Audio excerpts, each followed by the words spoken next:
பொதுக்காலம் 24ஆம் ஞாயிறு. கிறிஸ்தவ வாழ்வு ஒரு கண்ணோட்டம். நாமெல்லாம் இயேசு கிறிஸ்துவை ஏற்றுக்கொண்டு திருமுழுக்கு பெற்று கிறிஸ்தவர்களாக வாழ்ந்து கொண்டிருக்கின்றோம். இயேசு கிறிஸ்து கிறிஸ்தவர்கள் என்றால் இப்படித்தான் வாழ வேண்டும் என்று தனது 3 வருட போதனையில் மிக அழகாக நற்செய்தியில் சொல்லிவிட்டு சென்றிருக்கின்றார். அப்படி கிறிஸ்தவர்கள் எப்படி வாழ வேண்டும் என்ற ஒரு போதனையைத்தான் இன்றைய நற்செய்தியில் அவர் எடுத்து கூறுகின்றார். அதுவும் தான் அப்படித்தான் வாழப் போகின்றேன், இந்த வாழ்வை நான் வாழ்வதால் உங்களுக்கு விருப்பம் இருந்தால் என்னை பின்பற்றி வருகின்ற நீங்களும் இந்த வாழ்வை ஏற்றுக்கொண்டு வாழலாம், அப்படி இல்லை என்றால் என்னை விட்டு நீங்கள் தாராளமாக பிரிந்து செல்லலாம் என்பதைத்தான் இயேசு கிறிஸ்து இன்று ஆணித்தரமாக சொல்கின்றார். அப்படி தான் வாழக்கூடிய வாழ்வை பற்றி இயேசு போதித்து கொண்டிருந்த பொழுது அதற்கு நேர்மாறான, அதாவது எதிர்கருத்தை பேதுரு முன்வைக்கின்றார். அப்படி முன்வைத்த பொழுது இயேசு என்ன சொன்னார்? அதற்கும் நேர்மாறான ஒரு கருத்தை சாத்தானின் கருத்தாக இயேசு பதிவு செய்கின்றார். ஆக 3 பேர் வாழ்வை பற்றி பேசுகின்றார்கள். இயேசு கிறிஸ்து கிறிஸ்தவ வாழ்வை பற்றி பேசுகின்றார். பேதுருவும் கிறிஸ்தவ வாழ்வை இப்படித்தான் இருக்கும் என்று எண்ணி பேசுகின்றார். பிசாசு இப்படித்தான் கிறிஸ்தவ வாழ்வு வாழ வேண்டும் என்று அதனுடைய பார்வையிலிருந்து சொல்கின்றது. ஆக கிறிஸ்தவ வாழ்வை பற்றி 3 பேர் தங்களது கருத்தை சொல்கின்றார்கள். இயேசு, பேதுரு, பிசாசு. இந்த 3 பேரும் என்ன சொல்கிறார்கள் என்பதை பற்றித்தான் நாம் தியானிக்கப் போகின்றோம். முதலாவது, இயேசு கிறிஸ்து கிறிஸ்தவ வாழ்வை பற்றி சொன்னது என்ன? கிறிஸ்தவர்கள் கிறிஸ்தவ வாழ்வை வாழ வேண்டும் என்றால் நிச்சயமாக துன்பத்தை ஏற்றுக்கொண்டுதான் வாழ வேண்டும். அதாவது என்னை பின்பற்ற வேண்டும் என்றால் அவரவர் தன் சிலுவையை தானே சுமந்து கொண்டு என்னை பின்பற்றட்டும் என்ற ஆணித்தரமான தெளிவான ஒரு கட்டளையை நமக்கு தந்துவிட்டார். அப்படி யார் யாரெல்லாம் துன்பப்பட்டு வாழ்வை வாழ நினைக்கிறார்களோ அவர்கள் என்னை பின்பற்றட்டும், கிறிஸ்தவ வாழ்வை வாழட்டும், இல்லை என்றால் என்னை விட்டு பிரிந்து செல்லட்டும் என்று சொல்கின்றார். இயேசு கிறிஸ்து இந்த துன்பத்தை பற்றி பேசுவதற்கு என்ன காரணம் இருக்கின்றது? இந்த துன்ப வாழ்வு என்பது தனது தந்தையாகிய கடவுள் கொடுத்த ஒரு கட்டளை. அந்த கட்டளையை ஏற்றுக்கொண்டுதான் இந்த உலகத்தில் இயேசு கிறிஸ்து மனிதனாக பிறந்தார். அதுவே ஒரு துன்பம். அதுவும் பிறந்த இடம் என்பது அதைவிட பெரிய துன்பம். வாழ்ந்த வாழ்க்கை என்பது அதைவிட பெரிய துன்பம். அவரது மரணம் என்பதும் அதைவிட பெரிய துன்பம் என்பதை இயேசு கிறிஸ்து தெளிவாக நமக்கு போதித்து விட்டு சென்றிருக்கின்றார். அப்படி பார்க்கும் பொழுது தந்தை என்ன கற்றுத்தந்தாரோ அதைத்தான் இயேசு கிறிஸ்து தனது கருத்தாகவும் நமக்கு சொல்லித் தருகின்றார். அப்படி தந்தை என்னவெல்லாம் கற்றுத்தந்தார் என்பதை பற்றி ஒரு 5 இடங்களிலிருந்து, அதாவது பழைய ஏற்பாட்டிலிருந்து இயேசு கற்றுக்கொண்டார். நாமும் அதையே கற்றுக்கொள்வோம் வாருங்கள். முதலாவதாக, ஆதாமும் ஏவாளும் பாவம் செய்துவிட்ட பிற்பாடு இனிமேல் மனிதன் நன்மை தீமையும் அறியும் அந்த பக்குவத்தை பெற்றுக்கொண்டான். ஆகவே அவனை இந்த சிங்காரவனத்தில் வைத்திருப்பது நல்லதல்ல என்று சொல்லி அந்த 2 பேரையும் சிங்காரவனத்தை விட்டு வெளியே அனுப்புகின்றார். வெளியே அனுப்பும் பொழுது கடவுள் ஒரு கட்டளையை 2 பேருக்கும் கொடுத்துத்தான் வெளியே அனுப்புகின்றார். அது என்ன? ஆதாமுக்கு கொடுத்த கட்டளை, நீ நெற்றி வியர்வை நிலத்தில் விழ பாடுபட்டு உண்ண வேண்டும். நீ விதைப்பாய், ஆனால் அந்த நிலமோ உனக்கு முட்செடிகளையே விளைவிக்கும். ஆனாலும் கூட நீ பாடுபட்டுத்தான் உனது உணவை உண்ணப் போகின்றாய் என்று சொல்கின்றார். அதே போன்று பெண்ணாகிய ஏவாளுக்கு நீ மிகுந்த வலியோடு தான் பேறுகால வேதனைப்பட்டு குழந்தையை பெற்றெடுப்பாய் என்று சொல்கின்றார். இந்த 2மே துன்பங்கள், மாபெரும் துன்பங்கள். கடவுள் அவர்களை வெளியே அனுப்பும் பொழுது ஒரு கட்டளையாக ஆணுக்கும் பெண்ணுக்கும் இந்த துன்பத்தை கொடுத்துத்தான் வெளியே அனுப்புகின்றார். ஆக தொடக்கத்திலேயே கடவுள் கட்டளையாக நீங்கள் துன்பத்தை ஏற்றுத்தான் வாழ வேண்டும் என்பதை சொல்லிவிட்டார். ஆகவேதான் இயேசுவும் துன்பத்தை ஏற்று வாழுங்கள் என்று தன் சீடர்களுக்கு சொல்கின்றார். 2வது ஒரு உதாரணத்தை பார்க்கும் பொழுது காயின் ஆபேல் வாழ்க்கையில் பார்க்கின்றோம். காயின் ஆபேலை கொலை செய்த பிற்பாடு நீ உன் சகோதரனை கொலை செய்து விட்டாயா என்று சொல்லிவிட்டு கடவுள் மீண்டும் அவனுக்கு எதை தருகின்றார்? துன்பத்தை தான் அவனுக்கு கட்டளையாக தந்து அனுப்புகின்றார். அதை ஒரு சாபமாக கூட நாம் எடுத்துக்கொள்ளலாம். என்னவென்று, நீ உன் சகோதரனையை கொலை செய்ததால் நாடோடியாக இந்த மண்ணில் நீ அலைந்து திரிவாய். காயினை காண்கின்ற அனைவருமே அவனை வெறுத்து ஒதுக்குவார்கள் என்ற ஒரு கருத்தை சொல்கின்றார். அப்படி என்றால் பாவ வாழ்க்கை வாழ்ந்தாலும் கூட நிச்சயமாக உங்களுக்கு துன்பம் உண்டு என்பதை காயினுக்கும் சொல்கின்றார். ஆதாம் ஏவாளுக்கும் கடவுள் கட்டளையாகத்தான் கொடுத்து அனுப்புகின்றார். மூன்றாவதாக பார்க்கின்றோம், யோசேப்பின் வாழ்வில் நிகழ்ந்தது. யோசேப்பின் வாழ்வை பார்க்கும் பொழுது அவர் மிகவும் நல்ல வாழ்க்கை தான் வாழ்ந்தார். அப்படி நல்ல வாழ்க்கை வாழ்ந்திருந்தாலும் கூட அவருக்கும் துன்பம் தான் நிகழ்ந்தது. அப்படி என்றால் என்ன பொருள்? பாவம் செய்தவர்களுக்கும் துன்பம், எனக்கும் துன்பமா என்ற ஒரு மனநிலைக்கு நாம் வருகின்றோம் அல்லவா? அதுதான் கடவுளை கொடுத்து விட்டாரே. மனிதன் வெளியே செல்லும் பொழுது அவன் துன்ப வாழ்க்கை தான் வாழ வேண்டும். அவன் நல்லவனாக இருந்தாலும் சரி, தீவனாக இருந்தாலும் சரி, அவனுக்கு வாழ்வில் துன்பம் என்பது நிச்சயம் என்ற ஒரு கருத்தை பதிவு செய்துதான், கட்டளையாக கொடுத்துதான் ஏதேன் தோட்டத்தை விட்டு அவர் வெளியே அனுப்பினார். ஆகவே சூசைக்கும் அந்த துன்பம் வந்து சேர்ந்தது.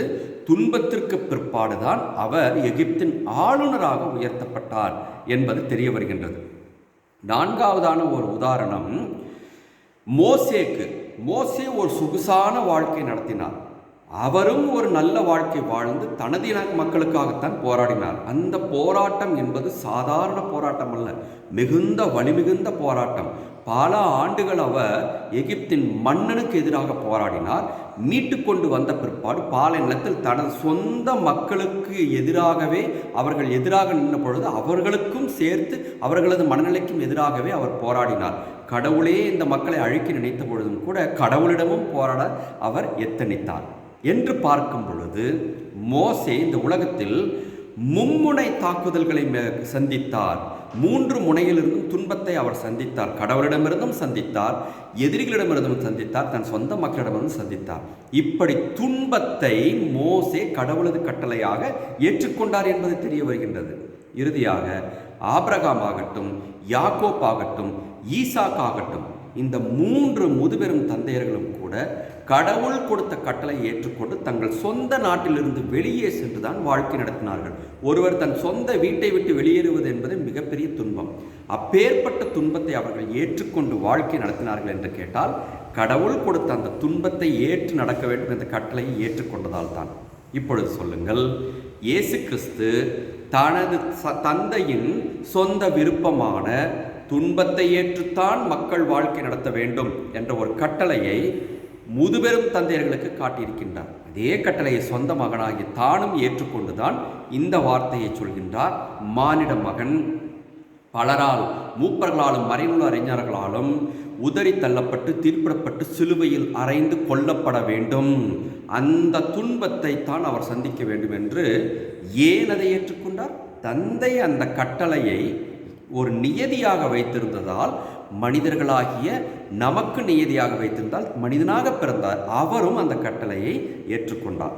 மனிதனாக பிறந்த ஒவ்வொருவருமே, குறிப்பாக கிறிஸ்தவர்கள், இந்த கட்டளையை ஏற்றுத்தான் நடந்தாக வேண்டும் என்பது இயேசு கிறிஸ்துவின் போதனையிலிருந்து மிக தெளிவாக இப்பொழுது புரிந்துவிட்டது.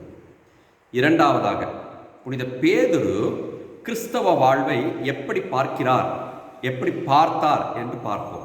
பேதுருவை பொறுத்தவரை துன்பம் வேண்டவே வேண்டாம், ஆனால் இன்பம் வேண்டுமா என்பதை பற்றி அவர் ஒரு வார்த்தையும் சொல்லவே இல்லை. நன்கு புரிந்து கொள்ளுங்கள், துன்பம் வேண்டவே வேண்டாம், ஆனால் இன்பம் வேண்டுமா என்பதை பற்றி அவர் சொல்லவே இல்லை. அவரது வாழ்க்கையை நாம் எடுத்து பார்க்கும் பொழுது 2 நிகழ்வுகள் அது வெளிப்படுகின்றது. இயேசு கிறிஸ்து கைது செய்யப்பட்ட பொழுது அவர் மட்டுமே முன்னுக்கு சென்று என்ன செய்தார்? இயேசு கிறிஸ்துவுக்கு எந்த துன்பமும் நேரிடவே கூடாது என்று அவர் மட்டுமே வாளை உருவி காவலனின் வலக்காதை துண்டித்தார். என்றால் என்ன பொருள்? இயேசு கிறிஸ்துவுக்கு இன்பம் மட்டுமே நடக்க வேண்டும், துன்பம் ஒருபோதும் நடக்கவே கூடாது என்பதில் அவர் தெளிவாக இருந்தார். அதாவது இயேசு கிறிஸ்துவுக்கு துன்பம் நேரிடவே கூடாது என்பதில் அவர் மிக தெளிவாக இருந்தார் என்பது தெளிவு. இரண்டாவது உதாரணத்தை பார்க்கும் பொழுது, துன்பம் வேண்டவே வேண்டாம் என்பதற்கு அடையாளமாக இயேசு கிறிஸ்துவை கைது செய்து விசாரணைக்கு உட்படுத்திய பொழுது பேதுரு மட்டும் என்ன செய்தார்? அவரிடம் வந்து விசாரணை நடத்திய பொழுது எனக்கு அந்த ஆளை தெரியவே தெரியாது என்று 3 முறை மறுதளித்தார். அப்படி என்றால் என்ன பொருள்? எனக்கு என் வாழ்வில் துன்பமே வேண்டாம் என்பதில் அவர் தெள்ளத் தெளிவாக இருந்தார். இன்பத்தை பற்றி அவர் சொல்லவே இல்லை. இதுதான் பேதுரு கிறிஸ்துவர் வாழ்வை பார்த்த ஒரு பார்வை. இறுதியாக பிசாசு கிறிஸ்தவ வாழ்வை எப்படி பார்க்கின்றது? இங்கு நேரடியாக பிசாசு வந்து தனது கருத்தை பதிவு செய்யவில்லை என்ற நற்செய்தியின் வாயிலாக. இயேசு கிறிஸ்து பிசாசு என்ன நினைக்கிறது என்பதை பற்றி பேதுருவிடம் பேசுகின்றார். இயேசு என்ன பேசிக் கொண்டிருந்தார்? துன்ப வாழ்வை வாழ்ந்துதான் கிறிஸ்தவர்கள் தன் மாட்சி அடைய வேண்டும் என்று பேசிக்கொண்டிருந்த பொழுது பேதுரு என்ன சொன்னார்? அது நடக்கவே கூடாது என்று சொன்னார். இயேசு திரும்பி பார்த்து என்ன சொன்னார்? போ அப்பாலே சாத்தானே, உனது பேச்சு கடவுளின் பேச்சு அல்ல, சாத்தானின் பேச்சு என்று சொன்னார். அப்படி என்றால் சாத்தானின் பேச்சு என்ன? சாத்தானை பொறுத்தவரை கிறிஸ்தவர்கள் இன்பமாக மட்டுமே வாழ வேண்டும், துன்பம் ஒருபோதும் அவர்கள் வாழ்வில் வந்துவிடவே கூடாது. இயேசு கிறிஸ்துவுக்கு எதிர் கருத்து அது. இயேசு என்ன சொன்னார்? துன்பம் உங்கள் வாழ்வில் நிச்சயமாக வேண்டும் என்று சொன்னார். ஆனால் பிசாசு என்ன சொல்கிறது? இன்பம் மட்டுமே வேண்டும், துன்பம் இருக்கவே கூடாது என்பதை பதிவு செய்கிறது. அதனால் தான் அது பிசாசாக இருக்கின்றது. கடவுளுக்கு எதிர்கருத்தை அதை கொண்டிருப்பதால் தான் அது பிசாசு. பேதுரு துன்பம் வேண்டவே வேண்டாம் என்று சொன்னதால் தான் இயேசு கிறிஸ்து பேதுருவை திரும்பி பார்த்து என்ன சொன்னார்? போ அப்பாலே சாத்தானே என்று சொல்லிவிட்டார். அன்பார்ந்தவர்களே, இதற்கு வலு சேர்க்க பைபிளில் 2 நிகழ்வுகளை நாம் எடுத்து பார்ப்போம். முதலாவதாக பிசாசு ஏதேன் தோட்டத்திற்குள் ஆதாமும் ஏவாளும் இன்பமான நிலையில் இருந்த பொழுது அது வந்து என்ன சொன்னது? நீங்கள் இன்னும் இன்பமான நிலைக்கு மாற வேண்டும். ஏனென்று கேட்டால் உங்களை துன்பத்திற்கு உள்ளாக்குவது ஒரே ஒரு காரணி மட்டுமே இருக்கின்றது. அது என்னவென்று கேட்டால் நீங்கள் அந்த மரத்தின் கனியை பறித்து உண்ணக்கூடாது என்று கொடுத்த கடவுளின் கட்டளை. இந்த இன்பம் மட்டுமே உங்களுக்கு கிடைக்காமல் இருக்கிறது. அதுவும் கிடைத்துவிட்டால் முழுமையான இன்பம் உங்களுக்கு கிடைத்துவிடும். இப்பொழுது ஒரே ஒரு துன்பத்தை மட்டும் சுமந்து கொண்டிருக்கிறீர்கள், அந்த துன்பமும் இல்லாமல் போகும் என்று சொல்லித்தான் அந்த பழத்தை பறித்து உண்ணுங்கள் என்று சொன்னது. அப்படி என்றால் இன்பம் மட்டுமே உங்கள் வாழ்வில் வேண்டும், துன்பம் இருக்கவே கூடாது என்று பிசாசு தொடக்கத்திலேயே முடிவு செய்துவிட்டு தன் கருத்தை பதிவு செய்திருக்கிறது என்பது நமக்கு தெளிவாக தெரிகின்றது. அதே போல இரண்டாவது உதாரணத்தை பார்க்கும் பொழுது இயேசு கிறிஸ்துவின் வாழ்வுக்கு வருவோமே. பாலைவனத்தில் அவர் 40 நாட்கள் உண்ணா நோன்பிருந்தார். அந்த நேரத்தில் அவருக்கு பசியும் எடுத்தது, தாகமும் எடுத்தது. அது இயேசு கிறிஸ்து தேர்ந்து கொண்ட துன்பம். அந்த துன்ப நேரத்திலும் கூட கடவுளிடமே வந்து பிசாசு என்ன சொல்கின்றது? தனது கருத்தை வலு சேர்க்க பார்க்கின்றது. கடவுளிடமே வந்து வலு சேர்க்க பார்க்கின்றது. நீங்கள் துன்பப்பட்டு கொண்டிருக்கிறீர்கள் கடவுளே, உங்கள் வாழ்வில் துன்பம் இருக்கக்கூடாது, இன்பம் மட்டுமே இருக்க வேண்டும் என்று சொல்லி நீங்கள் இந்த கற்களை அப்பமாக மாற்றுங்கள், உங்களுக்கு இன்பம் கிடைக்கும். நீங்கள் மேலிருந்து குதியுங்கள், வானதூதர்கள் வந்து பிடித்துக் கொள்வார்கள், உங்களுக்கு இன்பம் கிடைக்கும். என்னை தெண்டனிட்டு வணங்குங்கள், உங்களுக்கு இப்பேற்பட்ட துன்பமே வராது, சிலுவைச்சாவே வரப்போவதில்லை, என் ராஜ்யம் முழுவதும் உங்களுக்கு கொடுப்பேன் என்று சொல்கிறது. அப்படி என்றால் என்ன பொருள்? கடவுளே உங்களுக்கு துன்பமே இருக்கக்கூடாது, இன்பம் மட்டுமே இருந்தால் போதும் என்பதை இயேசு கிறிஸ்துவாகிய கடவுளிடமே போய் போதிக்கிறது என்றால் பார்த்து கொள்ளுங்கள். அன்பார்ந்தவர்களே, 3 பேர் அது கருத்தை பார்த்திருப்போம். இயேசு துன்பம் நிச்சயம் என்று சொல்கின்றார். பேதுரு எனக்கு துன்பமே வேண்டாம் என்று சொல்கின்றார், இன்பத்தை பற்றி பேசவில்லை. பிசாசு இன்பம் மட்டுமே வேண்டும், துன்பம் வேண்டாம் என்று சொல்லிவிட்டது. இந்த 3 பேரில் கிறிஸ்தவர்கள், இயேசு கிறிஸ்துவை பின்பற்றியவர்களாக இருக்கக்கூடிய கிறிஸ்தவர்கள் துன்பம் நிச்சயம் எனக்கு வேண்டும் என்று துன்பத்தை ஏற்று நடக்க வேண்டும். அப்பொழுதுதான் அவர்கள் உண்மையான இயேசு கிறிஸ்துவின் சீடர்களாக இருக்க முடியும். இப்படி ஏற்று நடந்தவர்கள் தான் புனிதர்கள். தங்களது இரத்தத்தை சிந்தியும் கூட அவர்கள் மறைசாட்சியாக மாறியிருக்கிறார்கள். இந்த கருத்தை பேதுரு புரிந்து கொள்வதற்கும் பல ஆண்டுகள் ஆனது. அப்படி ஆன அந்த காரணத்தால் தான் நான் கடவுளை போன்று மறிக்க தகுதியற்ற என்னை தலைகீழாக சிலுவையில் அறைந்து கொள்ளுங்கள் என்று சொல்லி துன்பத்தை பிறகு ஏற்றுக்கொண்டார். நாமும் கூட இந்த உலகத்தில் இன்பமாக வாழ நினைக்கிறோம், தவறில்லை. ஆனால் துன்பமே வேண்டாம் என்று நினைத்தால் அது பிசாசின் செயல் என்பதை உணர்ந்து பார்த்துக்கொள்வோம். துன்பத்தை மகிழ்ச்சியோடு ஏற்றுக்கொள்வோம். கிறிஸ்துவர்கள் கிறிஸ்துவின் சீடர்களாக வாழ கற்றுக்கொள்வோம்.